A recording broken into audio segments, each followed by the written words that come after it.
মাননীয়া সংবেদন হারাইয়াছেন।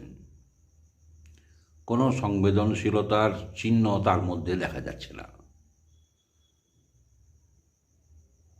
50 ঘন্টা কেটে যাওয়ার পরেও আনন্দপুরে দগ্ধ শ্রমিকদের হিতার্থে কোনো বিবৃতি মাননীয়ার কাছ থেকে পাওয়া যায়নি।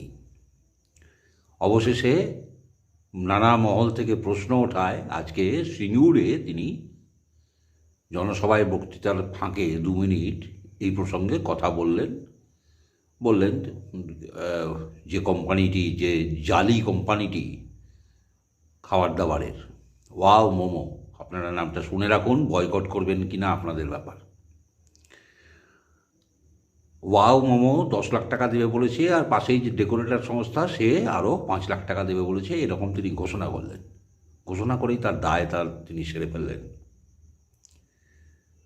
মানুষ কি আশা করে?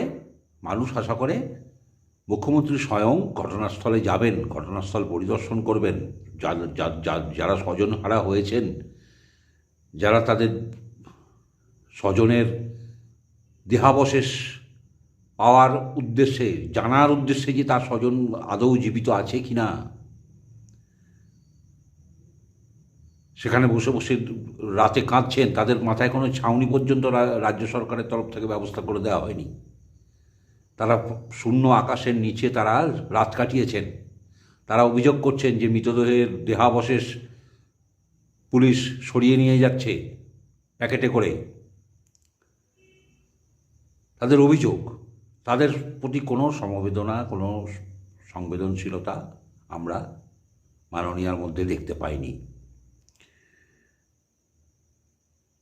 উল্টে অজিত পাওয়ার খুব দুঃখজনকভাবে আজকে উনি ইহলোক ত্যাগ করেছেন, মর্মান্তিকভাবে।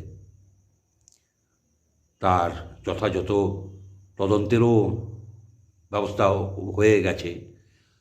একমাত্র রাজনৈতিক ব্যক্তিত্ব আমাদের মাননীয়া, তিনি এই ব্যাপারে দুঃখ প্রকাশের সঙ্গে সঙ্গে সন্দেহ প্রকাশ করলেন যে এতে ষড়যন্ত্র আছে, তদন্ত করতে হবে। তদন্তের আদেশ তো দেওয়া হয়েই গেছে। আর সব মৃতদেহ নিয়ে রাজনীতির সুযোগ মাননীয়া ছাড়লেন না। পশ্চিমবঙ্গের মৃতদেহ তার রাজনৈতিক পরিপন্থী, কিন্তু মহারাষ্ট্রের মৃতদেহ তো তার রাজনীতির পরিপন্থী নয়, বরং অনুকূল কী করে করা যায় সেই ব্যবস্থা তিনি করছেন। কি জঘন্য মানসিকতা! সংবেদনশীলতার লেশমাত্র নেই।